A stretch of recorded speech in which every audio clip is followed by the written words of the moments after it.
They continue to come. Mourners, young and old, laying flowers, lighting candles, paying their respects for the 5 that lost their lives and the more than 200 that were injured in Friday night's attack.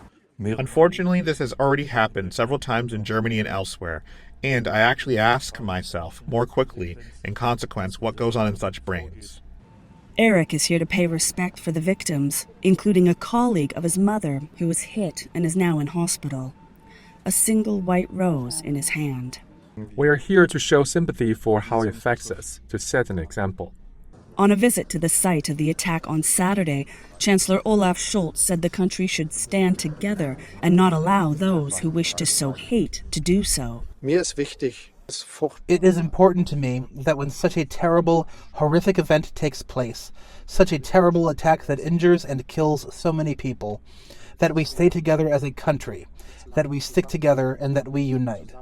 That it is not hatred that determines our togetherness, but the fact that we are a community that wants to win a common future. On Saturday evening, around 100 far-right protesters silently marched through the streets of Magdeburg, calling for re-immigration, a euphemism for mass deportation. The suspect, a doctor from Saudi Arabia who had been living in Germany since 2006, was arrested at the scene. His online presence pointed towards a hatred for Islam and support for right-wing politics.